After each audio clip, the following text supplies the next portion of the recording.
بسم اللہ الرحمن الرحیم الرحمن علم القرآن خلق الانسان علمہ البیان۔ رحمان، اور یہ اللہ کا وہ نام ہے جو رحمت کے مادے سے، لیکن خاص شان اس کی یہ ہے کہ جس میں ایک طوفانی کیفیت ہے اللہ کی رحمت، ٹھاٹھے مارتے ہوئے سمندر کی طرح۔ غضبان ہم پڑھ چکے ہیں 2 دفعہ، نہایت غضبناک، حضرت موسیٰ کے لیے لفظ آیا غضبان آصفہ۔ تو عرب کہے گا اگر بھوک سے مر رہا ہے انا جوعان، پیاس سے مر رہا ہے انا عطشان، تو رحمان کے وزن پر بہت مبالغہ ہوتا ہے، اور اس میں ایک شان ہوتی ہے جیسے کہ طوفانی شان، طوفان وہ بھی اسی میں ہے۔ الرحمن وہ ہستی کہ جس کی رحمت ٹھاٹھے مارتے سمندر کے مانند ہے۔ علم القرآن، اس نے قرآن سکھایا ہے۔ یعنی یہ کہ قرآن مجید کی عظمت کا تصور کرو، یہ اللہ کی رحمانیت کا مظہر عتم ہے، اس کی رحمت کی سب سے بڑی شان، اس کا مظہر عتم جو ہے وہ قرآن ہے۔ دوسری بات یہ، اللہ کے ناموں میں چوٹی کا نام رحمان ہے، بہت پسندیدہ۔ رحمت کی تو ضرورت ہر شخص کو ہے۔ حضور نے فرمایا میں بھی مستغنی نہیں۔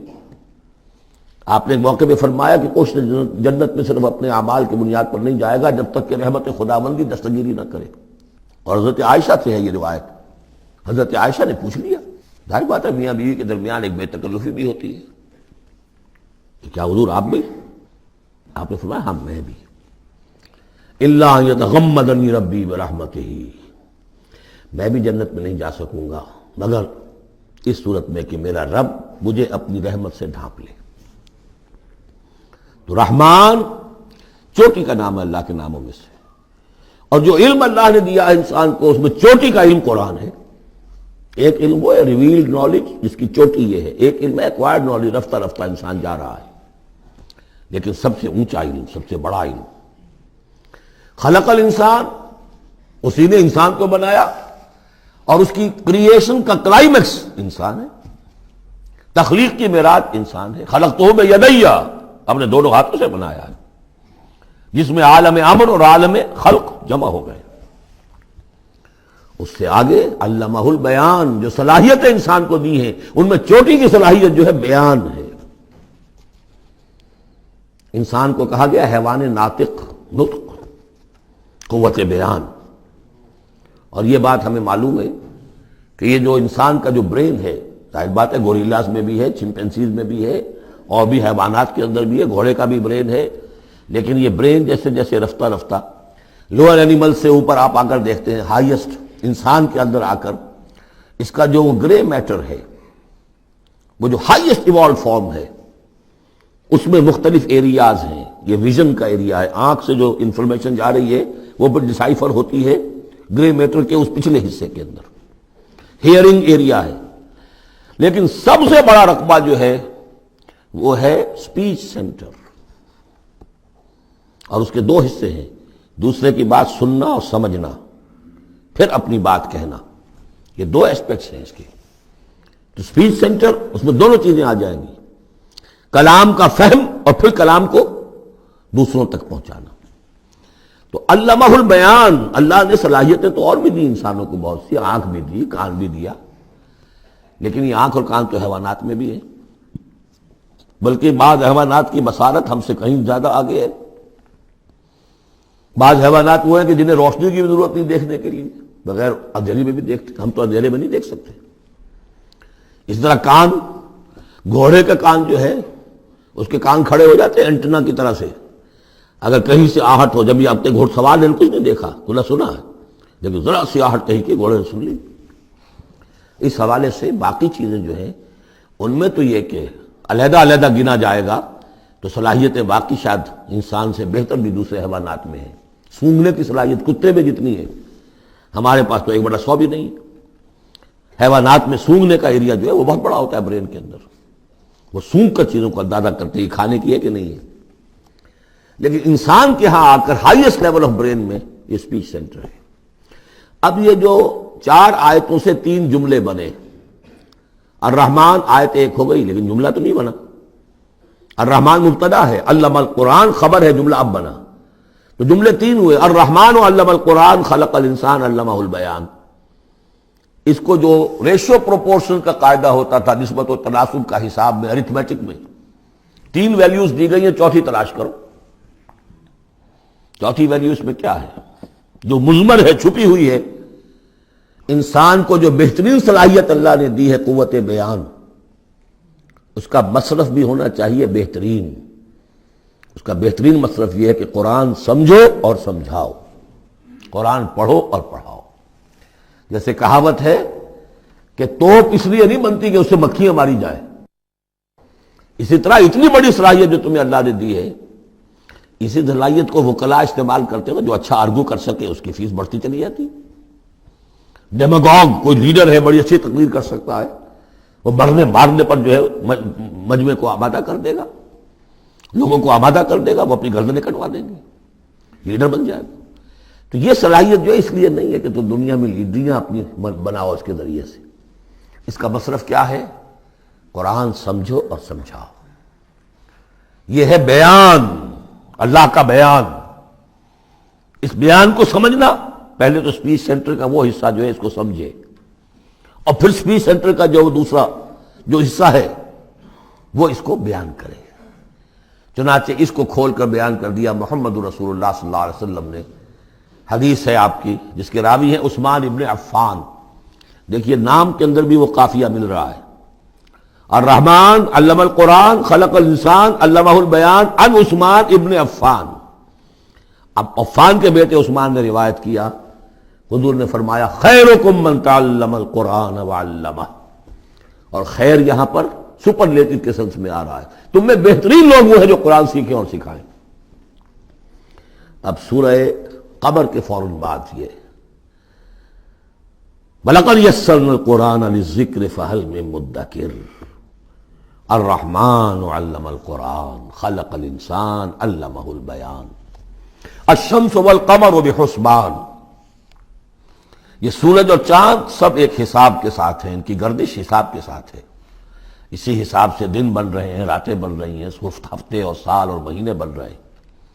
والنجم والشجر یسجدان، نجم جو ہے تو ستارے، سورج اور چاند کے مناسبت سے تو اس کے لیے ستارے کی مفہوم ہے، لیکن نجم جو عربی زبان میں جھاڑیوں کو بھی کہتے ہیں جو زمین میں ہوتی ہیں، کیونکہ یہ ستارے بھی زمین میں اتنے نظر آتے ہیں جیسے کہ جھاڑیاں ہوں۔ والنجم والشجر یسجدان، شجر کے حوالے سے ترجمہ کرتے ہیں تو وہ جھاڑیاں، یہ بھی سجدہ کرتے ہیں، اللہ کے سامنے سربسجود ہوتے ہیں، ان کے سائے، جیسا کہ کئی دفعہ آ چکا ہے۔ والسماء رفعها ووضع الميزان، اور آسمان کو اس نے بلند کیا اور اس میں رکھے ترازو۔ یہاں اس سے مراد وہ ترازو نہیں ہے جو کہ تولتی ہے دنیا کے اندر، اس میں بیلنس ہے، کاسمک بیلنس۔ آسمان اور زمین کے اندر، آسمان میں جتنے اجرام سماویہ ہیں، ان کو جو چیز تھامے ہوئے ہے، قائم رکھے ہوئے ہے، وہ ایک بیلنس ہے۔ جو کشش ثقل ہے، ان کی مختلف، یہ سب ایک دوسرے کو کھینچ رہے ہیں، اور ادھر ادھر سے دونوں طرف سے جو کھینچ ہے وہ ہر کرے کو اپنی جگہ پر رکھے ہوئے ہیں۔ یہ بیلنس جب ذرا سا گڑبڑ ہوگا اور یہ کرے آپس میں ٹکرا جائیں گے، فاصلے ہی کہیں تو ہوتا ہے conversely proportional to the distance, لہذا وہ جو گریویٹیشنل فورس ہے، اگر ایک طرف سے ذرا فاصلہ کم ہو گیا، اس کا مطلب دوسری طرف بڑھ گیا، تلپٹ ہو جائے گا۔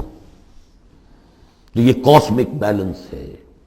وَالسَّمَاءَ رَفَعَهَا وَوَضَعَ الْمِيزَانَ أَلَّا تَطْغَوْا فِي الْمِيزَانِ، دیکھو اس میزان میں، اس توازن میں، یہ جو بیلنس ہے یہاں کا، اس میں کوئی کمی بیشی نہ کرو، بد زیادتی کرو۔ وَأَقِيمُوا الْوَزْنَ بِالْقِسْطِ وَلَا تُخْسِرُوا الْمِيزَانَ، اور قائم رکھو وزن کو قسط کے ساتھ، عدل کے ساتھ، اور اس کے اندر کہیں کوئی کمی نہ کرو، نہ تطغوا نہ تخسروا، نہ کمی نہ زیادتی۔ کہیں فاصلہ بڑھ جائے گا تب بھی خرابی، کہیں فاصلہ کم ہو جائے گا تب بھی خرابی۔ وَالْأَرْضَ وَضَعَهَا لِلْأَنَامِ، الفاظ کی مناسبت سے بعض لوگوں نے سمجھا کہ ترازو ہی مراد ہے، تو ٹھیک ہے، اس میں کوئی حرج نہیں ہے اگر مراد لی جائے، لیکن ترتیب دیکھیے جس طرح یہ آ رہا ہے، الشمس والقمر بحسبان۔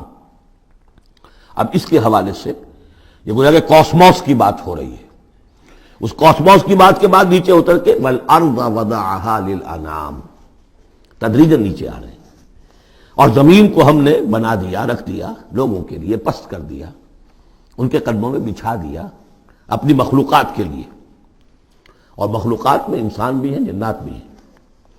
فیہا فاکہۃ، اس میں میوے ہیں، والنخل، اور کھجوریں ہیں، ذات الاکمام، جن پر کے غلاف چڑھے ہوتے ہیں، والحب ذو العصف، اور اناج ہے جس کے ساتھ بھس بھی ہوتا ہے، والریحان، اس کے دو ترجمے ہیں، ایک تو یہ کہ اور خوشبودار پھول بھی ہیں، یا یہ کہ اور دوسری غذائیں بھی ہیں۔ فَبِأَيِّ آلَاءِ رَبِّكُمَا تُكَذِّبَانِ، عام طور پر جو ترجمہ ہے اس میں آلاء کا ترجمہ کیا گیا ہے نعمتیں، لیکن اصل میں یہاں نعمت، قدرت، ان دونوں کو جمع کیجیے۔ کہیں وہ نعمت کا تذکرہ ہے، کہیں اللہ کی قدرت کا ذکر ہے، اس کی قدرت کی نشانیاں ہیں۔ فَبِأَيِّ آلَاءِ رَبِّكُمَا تُكَذِّبَانِ، تو تم اپنے رب کی کون کون سی نعمتوں اور قدرتوں کا انکار کرو گے۔ تکذبان صیغہ ہے تثنیہ کا، دونوں سے خطاب ہو رہا ہے، انسانوں سے اور جنوں سے، اور یہ بات آگے چل کر واضح ہو جائے گی۔ خلق الانسان من صلصال کالفخار، ہم نے بنایا انسان کو اس صلصال سے، اس سوکھی ہوئی خشک مٹی سے، وہ گارا سنا ہوا گورا، صلصال من حمئی مسنون، اور جب وہ اتنا سوکھ گیا کہ کھنکنے لگا، کالفخار، جیسے ٹھیکرا ہوتا ہے، اسے بنایا۔ وَخَلَقَ الْجَانَّ مِن مَارِجٍ مِّن نَار، اور جنات کو ہم نے بنایا آگ کی لپٹ سے، جس کو کہ ہم اس سے پہلے پڑھ چکے ہیں سورہ ہجر میں، نار السموم، لو جیسی ہوتی ہے جس کے اندر کی آگ ہوتی ہے۔ تو ایسے ہی وہ جو فلیم ہوتا ہے، شعلہ، اس کا ایک حصہ تو ہے جو نظر آتا ہے، اور ایک حصہ وہ جو نظر نہیں آتا۔ وہ جو اوپر کا حصہ ہے وہ ہے جب سب سے زیادہ ہیٹ ٹیمپریچر ہائیسٹ وہاں ہوتا ہے، وہ ہے مارج من نار۔ فَبِأَيِّ آلَاءِ رَبِّكُمَا تُكَذِّبَانِ، رب المشرقین و رب المغربین، وہ رب ہے مشرقوں کا بھی، دونوں مشرقوں کا اور دونوں مغربوں کا۔ یہ تسنیہ کی جو مناسبت سے یہاں پر مشرقین و مغربین کہا، کہیں مشارق والمغارب ہے، رب المشارق والمغارب، کہیں مشرق و مغرب ہے، اور یہ سب ٹھیک ہے، مشرق و مغرب واحد کی حیثیت سے بھی درست ہے۔ اور مشرقین اور مغربین، اس وقت کا جو مشرق ہے جہاں سورج نکل رہا ہے، اس کے مقابلے میں مغرب ہے جہاں وہ ڈوبے گا، لیکن وہی مغرب وہ مشرق ہے دوسرے، ہمارا جو پیچھے جو حصہ ہے گلوب کا، اس کا مشرق ہے، اور جو ہمارا مشرق ہے وہ اس کا مغرب ہے۔ تو دو مشرق دو مغرب۔ پھر یہ کہ ہر نقطہ جو ہے زمین پر وہ مشرق بھی ہے مغرب بھی ہے، کسی نہ کسی وقت وہاں پر سورج جو ہے طلوع ہو رہا ہے، کبھی وہاں پر غروب ہو رہا ہے، تو مشارق والمغارب۔ لیکن یہاں پر تسنیہ کی مناسبت سے رب المشرقین و رب المغربین، دونوں مشرقوں کا رب مالک اور دونوں مغربوں کا۔ فَبِأَيِّ آلَاءِ رَبِّكُمَا تُكَذِّبَانِ، مَرَجَ الْبَحْرَيْنِ يَلْتَقِيَانِ، اس نے چلا دیے دو دریا جو آپس میں ملے ہوئے بھی ہیں، بینہما برزخ لا یبغیان، لیکن ان کے مابین ایک ایسا پردہ حائل ہے کہ وہ ایک دوسرے میں گھستے نہیں ہیں، داخل نہیں ہوتے، اپنی حد کے اندر رہتے ہیں۔ یہ ہیں گرم روئیں چلتی ہیں ٹھنڈے پانی کے سمندر میں، یا جیسے کہ کابل پر نظر آتا ہے دو دریا چل رہے ہیں، دریائے سندھ کا پانی علیحدہ نظر آ رہا ہے اور دریائے کابل کا علیحدہ نظر آ رہا ہے، اور یہ اٹک پر نظر آتا ہے، اور کافی دور تک پھر یہ علیحدہ علیحدہ چلتے نظر آتے ہیں۔ فَبِأَيِّ آلَاءِ رَبِّكُمَا تُكَذِّبَانِ يَخْرُجُ مِنْهُمَا اللُّؤْلُؤُ وَالْمَرْجَانُ، اور ان دونوں سے نکلتے ہیں موتی بھی اور مونگے بھی۔ فَبِأَيِّ آلَاءِ رَبِّكُمَا تُكَذِّبَانِ وَلَهُ الْجَوَارِ الْمُنشَآتُ فِي الْبَحْرِ كَالْأَعْلَامِ، اور اس کے لیے ہی ہیں، اللہ ہی کی ملکیت ہے وہ پہاڑ جیسے جہاز، جوار المنشآت جو اونچے کھڑے رہتے ہیں اور سمندر میں ایسے ہوتے ہیں جیسے پہاڑ۔ پچھلے زمانے میں بھی تو اگرچہ بادبانی ہوتے تھے، جب بادبان کھل جاتے تھے تو بڑی اونچی اونچی جو ہے بادبان ہوتے تھے ان کے، پہاڑ کی طرح، پہاڑیاں چھوٹی چھوٹی، اور آج جو کچھ چلتے ہیں بڑے بڑے جہاز، ان کو تو دیکھیں تو واقعی تو وہ پہاڑ ہوتے ہیں سمندر میں۔ فَبِأَيِّ آلَاءِ رَبِّكُمَا تُكَذِّبَانِ كُلُّ مَنْ عَلَيْهَا فَانٍ، اب یہ جو یہاں آئی ہیں اب تک آیات، اللہ کی صنائی، اللہ کی قدرت نوٹ کریں گے جب ہم سورہ واقعہ پڑھیں گے۔ پہلے آیا ذکر قرآن، اس کی عظمت، اور اس کا جو ایک مضمر ہے چیز کہ انسان کو اس قرآن کی عظمت اور فضیلت کو سمجھ کر، اگر اللہ نے وہ جو شعر علامہ اقبال کا، اگر یک قطرہ خون داری اگر مشتے پرے داری، بیا با من تو موزم طریق شاہ بازی را، اگر تمہارے جسم میں کوئی قطرہ خون ہے اور کوئی مٹھی بھر پر بھی تمہیں دے رکھے ہیں، اے چڑیا اے بیا، آؤ کہ میں تمہیں شاہ بازی کے طریقے سکھاؤں۔ اسی طریقے سے اگر تمہیں بولنے کی صلاحیت دی ہے اللہ نے تو اس کا مصرف کیا ہے؟ خیرکم من تعلم القرآن وعلمہ۔ سمجھنے کی صلاحیت دی ہے، قرآن سمجھو۔ بیان کرنے کی صلاحیت دی ہے، بیان کرو قرآن کو۔ پھر یہ کہ اللہ تعالیٰ کی تخلیقی قوت، اس کا تذکرہ ہوا۔ وہاں آپ دیکھیں گے یہ بالکل الٹی یہی ترتیب ہوگی، آخر میں قرآن مجید کی عظمت، اس سے پہلے اللہ کی تخلیقی عظمت، اللہ کے یہی جو اعلیٰ ہے۔ اس کے بعد اب پہلے جہنم والوں کا تذکرہ یہاں ہو رہا ہے، وہاں بعد میں ہوگا۔ فرمایا کل من علیہا فان، جو بھی ہے اس زمین پر جو بھی مخلوقات ہیں سب فنا ہونے والی ہے۔ وَيَبْقَى وَجْهُ رَبِّكَ ذُو الْجَلَالِ وَالْإِكْرَامِ، باقی تو رہے گا صرف تیرے رب کا منہ، تیرے رب کا چہرہ، جو بہت بزرگی والا ہے اور بہت عظمت والا ہے۔ اب یہ کہ اللہ کا چہرہ ہم کیا اس کو نہیں سمجھ سکتے، آیات متشابہات میں سے ہوگا۔ جو اس کا مفہوم سمجھیں گے وہ یہ ہے اللہ کی ذات باقی، باقی سب چیز اللہ تعالیٰ کے سوا سب فانی، پوٹینشلی سب فانی ہے، اپنے طور پر سب کسی کا وجود جو ہے اپنے بل پر قائم نہیں ہے۔ اللہ جب تک قائم رکھے تو در حقیقت وہ خود اپنے بل پر قائم نہیں ہے، وہ تو اللہ تعالیٰ نے ان کو قائم رکھا ہوا ہے۔ کل من علیہا فان، اللہ باقی من کل فان، اللہ ہی باقی ہے، باقی تمام فانی ہے۔ وَيَبْقَى وَجْهُ رَبِّكَ ذُو الْجَلَالِ وَالْإِكْرَامِ فَبِأَيِّ آلَاءِ رَبِّكُمَا تُكَذِّبَانِ يَسْأَلُهُ مَنْ فِي السَّمَاوَاتِ وَالْأَرْضِ، جو بھی ہے آسمان اور زمین میں وہ سب اس کے در کے سوالی ہیں، اسی سے مانگ رہے ہیں۔ وجود بھی ملا ہے اسی سے، حیات کسی کے پاس ہے دی ہوئی ہے اسی کی، کوئی صلاحیت ہے تو دی ہوئی ہے اسی کی، کوئی ذہانت ہے تو دی ہوئی ہے اسی کی، روز کا رزق جو آ رہا ہے اسی کا عطا کرنا، ہر ایک سائل ہے۔ واللہ هو الغنی وانتم الفقراء، تم سب کے سب محتاج ہو، تمہارا وجود مستعار، تمہاری حیات مستعار، تمہیں علم جو دیا اس نے دیا جتنا دیا۔ ولا یحیطون بشیء من علمہ الا بما شاء، تو تمہاری کیفیت یہ ہے۔ یسألہ من فی السماوات والارض، اسی سے مانگتا ہے جو بھی ہے آسمانوں میں اور زمین میں۔ کل یوم ہوا فی شان، وہ ہر دن ایک شغل میں ہے، اس کی ایک مصروفیت ہے۔ یا میرے نزدیک اشارہ ہے اسی بات کی طرف، یدبر الامر من السماء الى الارض ثم یعرج الیہ فی یوم کان مقدارہ الف سنۃ مما تعدون۔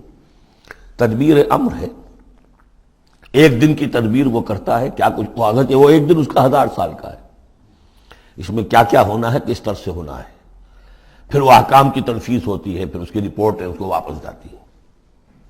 تو کل یوم ہوا فی شان، وہ کوئی ایک یوں سمجھیے کہ کوئی اسٹیٹک کوئی حقیقت نہیں ہے، خود اس کی مصروفیات کل یوم ہوا فی شان، نئی شان کے ساتھ اس کا ظہور ہوتا ہے۔ کل یوم ہوا فی شان فبأی آلاء ربکما تکذبان سنفرغ لکم ایھا الثقلان۔ اب یہاں پر کھل کر بات کی کہ یہ تکذبان کیوں کہا جا رہا ہے۔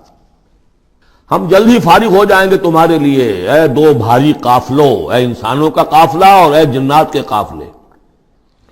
ابھی جو ہے اس کائنات کو ہم نے چلایا ہوا ہے، ابھی مہلتیں ہم نے دے رکھی ہیں، وقت مقرر کیا ہوا ہے، اجل مسمى ہے اس کائنات کی بھی اور ہر قوم کی بھی۔ لکل امت اجل، ہر امت کے لیے بھی ایک اجل ہے، ہر ایک فرد کی اجل ہے، وہ سب ہے، لیکن القریب ہم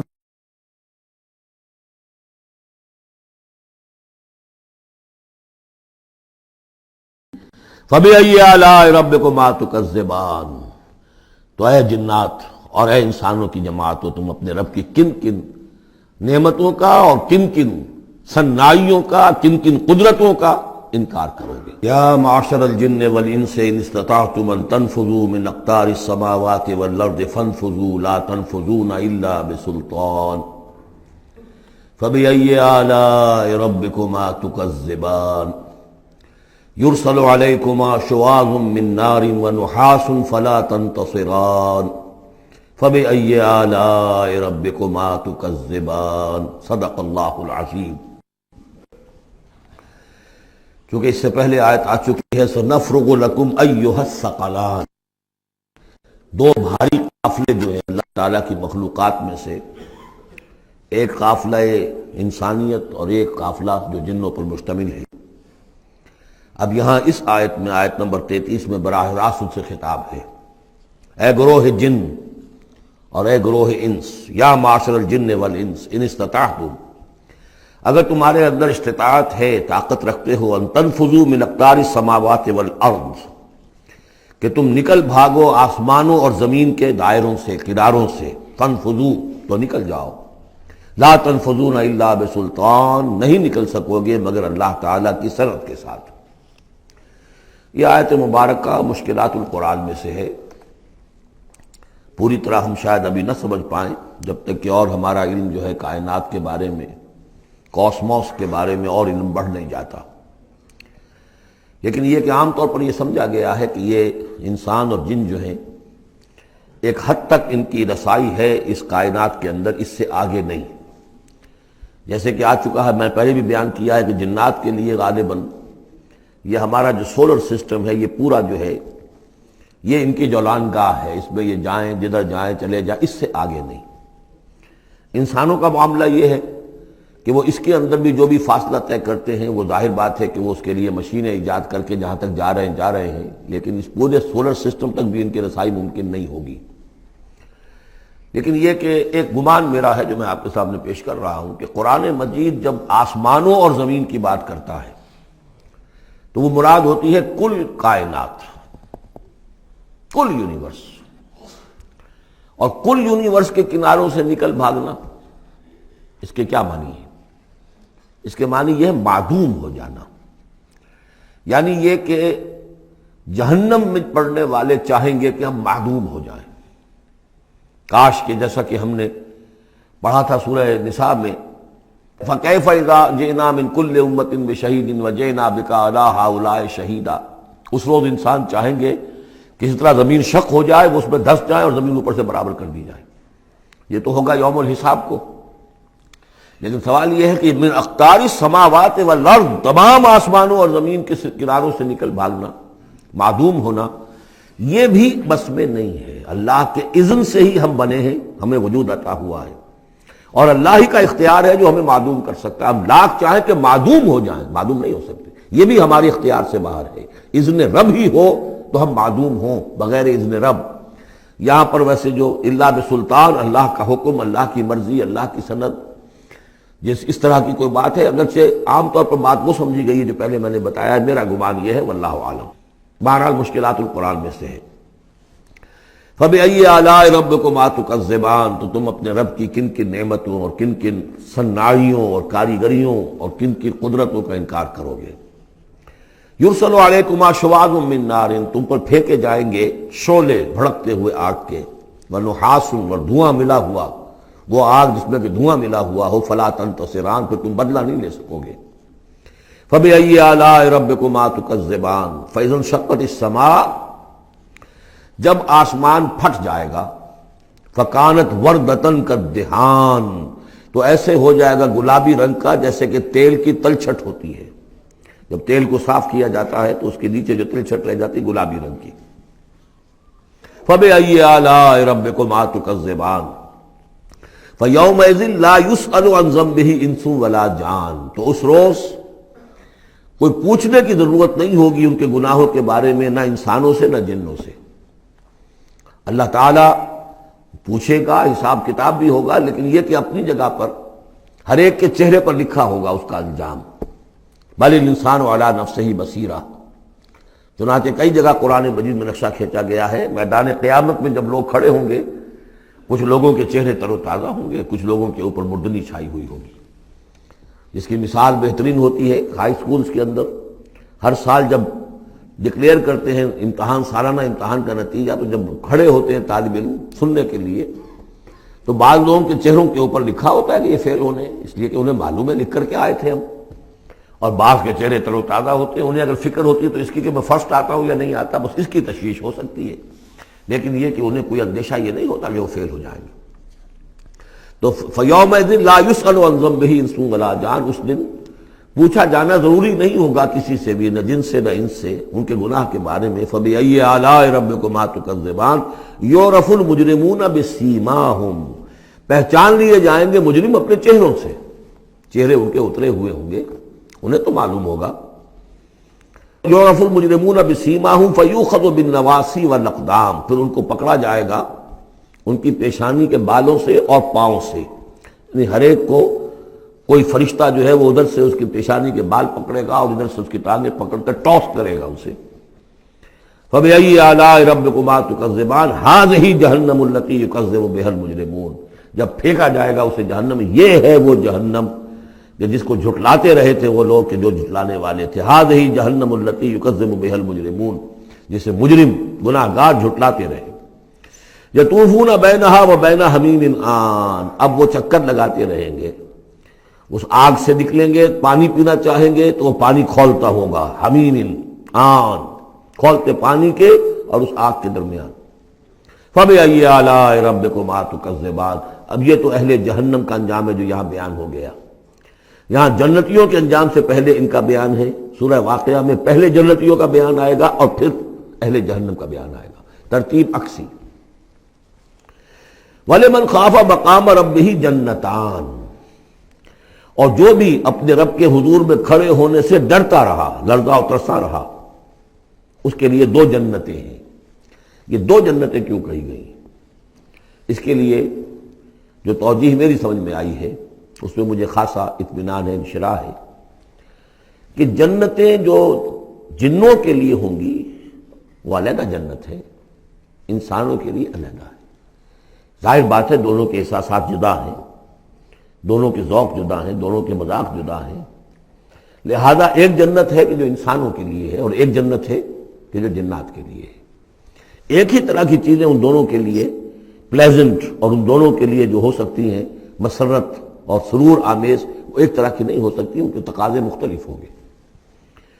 تو لمن خاف، جو ڈرنے والے ہیں ان کے لیے جنتیں فراہم کر دی اللہ نے، وہی تسلیہ کا صیغہ ہے چونکہ یہاں جنوں اور انسانوں سے خطاب ہو رہا ہے مسلسل۔ یہ جو جنتان ہوں گی یہ ابتدائی جنتیں جن کا ذکر یہاں ہو رہا ہے، اس کے بعد دو اور جنتیں ہوں گی، تو جنتیوں کے دو درجے ہیں، ان میں جنات بھی ہوں گے انسان بھی ہوں گے، تو چار ہو گئے۔ کمتر درجے کے جنتی انسان اور جن دو، اور برتر درجے کے جنتی انسان اور جن دو، تو دو اور دو چار۔ تو یہاں پر اس سورہ مبارکہ میں جنتوں کا ذکر ہے۔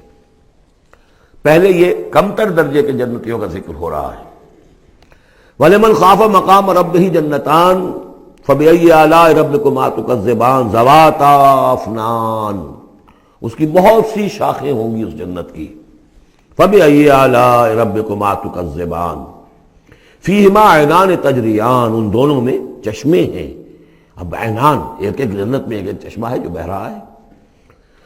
فَبِأَيِّ آلَاءِ رَبِّكُمَا تُكَذِّبَانِ، اپنے رب کی کون کون سی نعمتوں کو جھٹلاؤ گے۔ فِيهِمَا مِن كُلِّ فَاكِهَةٍ زَوْجَانِ، اور ان دونوں میں ہر طرح کے جو میوے ہیں ان کی دو دو قسمیں ہیں، جوڑے۔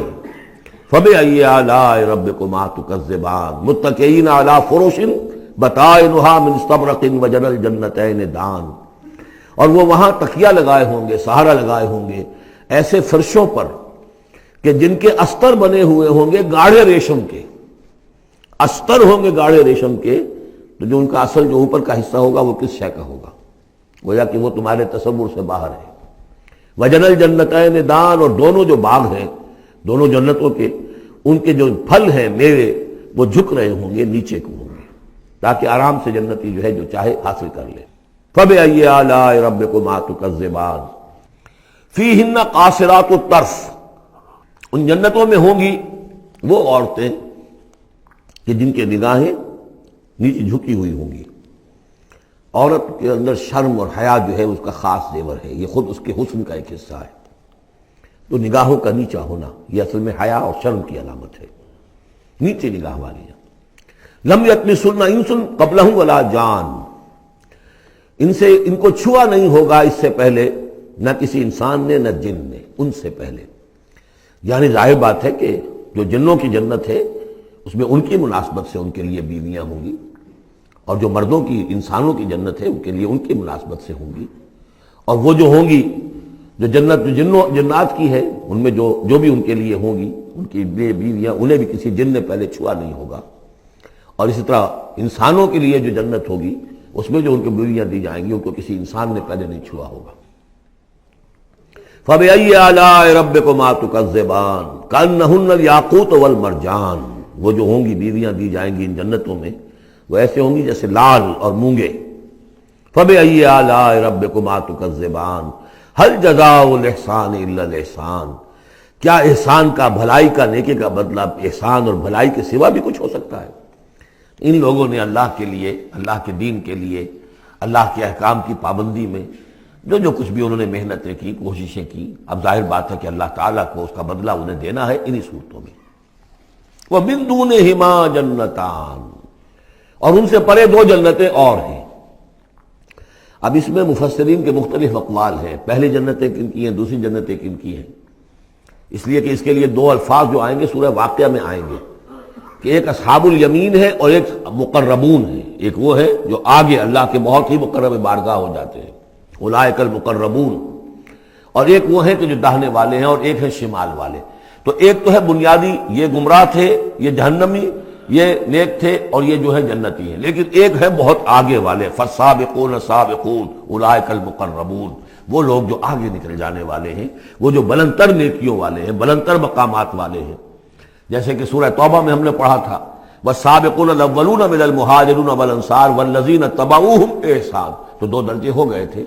تو اس طرح یہاں پر جو میرے نزدیک پہلی جنتوں کا تذکرہ جو ہے وہ در حقیقت ہے جو کم تر جنتی ہیں، اصحاب الیمین، اور اب جو تذکرہ ہو رہا ہے وہ ہے جنت ان کی کہ جو مقربین بارگاہ ہیں، سابقین۔ وَمِن دُونِهِمَا جَنَّتَانِ، اور ان دونوں کو پرے اور دو جنتیں ہوں گی۔ فَبِأَيِّ آلَاءِ رَبِّكُمَا تُكَذِّبَانِ، یہ بھی دو ہوں گی، ایک جنات کے لیے اور ایک انسانوں کے لیے۔ مُدْحَامَّتَانِ، بڑے گہرے سبز رنگ کی جنتیں ہوں گی، سبز کاہی جسے ہمارے ہاں کہا جاتا ہے، گہرا سبز، سیاہی مائل سبز، اتنی گہرا سبز ہو کہ سیاہی مائل ہو جائے۔ یہ میں ابھی عرض کروں گا، اس کی ایک خاص پس منظر ہے۔ فَبِأَيِّ آلَاءِ رَبِّكُمَا تُكَذِّبَانِ فِيهِمَا عَيْنَانِ نَضَّاخَتَانِ، اس میں دو چشمے ہیں ابلتے ہوئے۔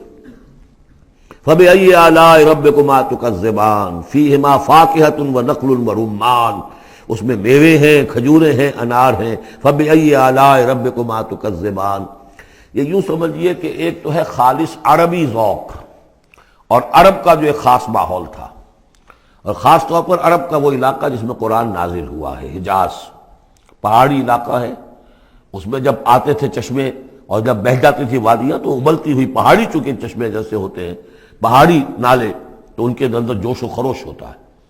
اور دوسرے کہ وہاں پر جو باغات ہوتے تھے، کھجور کے درخت، اور وہاں پر وہ سبزی جو رنگ ہے ان کا وہ سبزی مائل گہرا، اور اسی کے اندر پھر جو چھاؤں ہے، تو جو ان کا تصور ہے ایک عربی ذوق ہے، ایک عجمی ذوق ہے۔ وہ عجمی ذوق ہے جو پہلے بیان ہوا ہے، عربی ذوق ہے جو اب بیان ہو رہا ہے۔ فیہما فاکہۃ ونخل ورمان، اب یہ چیزیں جو ہیں یہ عرب کے اندر کھجوریں ہیں، انار ہے۔ فبأی آلاء ربکما تکذبان فیہن خیرات حسان، اس میں ہوں گی بہت ہی اچھی عورتیں، نہایت خوبصورت۔ فبأی آلاء ربکما تکذبان حور مقصورات فی الخیام، اب یہاں حور کا لفظ آیا، پہلے میں نہیں آیا ہے۔ پہلے میں یہ تو آیا ہے فیہن قاصرات الطرف لم یطمثن انس قبلہم ولا جان، لیکن لفظ حور یہاں آیا ہے۔ اسی کو نوٹ کریں گے کہ سورہ واقعہ میں بھی ایک کے ساتھ حور کا لفظ آئے گا، دوسرے کے ساتھ نہیں۔ حور مقصورات فی الخیام، اب یہ بھی عرب پس منظر ہے، خیموں میں رہنے والے۔ وہ حوریں کہ جو خیموں میں رکی رہنے والی ہوں گی۔ ظاہر بات ہے کہ وہاں پر تو عام طور پر شہر بہت کم تھے، پورے عرب کے اندر، حجاز کے اندر بہت کم، جو عام طور پر جو آبادیاں تھیں وہ خیموں میں رکی رہنے والیاں۔ وقرن فی بیوتکن ولا تبرجن تبرج الجاہلیۃ الاولی، وہ شمع محفل نہیں بنتی بلکہ وہ چراغ خانہ بنتی ہیں۔ حور مقصورات فی الخیام فبأی آلاء ربکما تکذبان لم یطمثن انس قبلہم ولا جان، نہیں انہیں چھوا ہوگا ان سے پہلے نہ کسی انسان نے اور نہ کسی جن نے۔ یہ ان دونوں کے میرے نزدیک علیحدہ علیحدہ، جنات کی جو جنت ہے اس میں جو ان کے لیے عورتیں اور بیویاں فراہم کی جائیں گی انہیں کسی جن نے نہیں چھوا ہوگا ان سے پہلے، اور جو انسانوں کے لیے جنت ہوگی وہاں جو انہیں بیویاں دی جائیں گی اور حوریں دی جائیں گی انہیں کسی انسان نے نہیں چھوا ہوگا۔ فَبِأَيِّ آلَاءِ رَبِّكُمَا تُكَذِّبَانِ مُتَّكِئِينَ عَلَىٰ رَفْرَفٍ خُضْرٍ وَعَبْقَرِيٍّ حِسَانٍ، وہ تکیہ لگائے بیٹھے ہوئے ہوں گے سب مسندوں پر اور بڑے قیمتی اور نفیس بچھونوں پر۔ فَبِأَيِّ آلَاءِ رَبِّكُمَا تُكَذِّبَانِ تَبَارَكَ اسْمُ رَبِّكَ ذِي الْجَلَالِ وَالْإِكْرَامِ، بہت بابرکت ہے نام تیرے رب کا جو بہت ذی الجلال بڑائی والا ہے اور اکرام عظمت والا ہے۔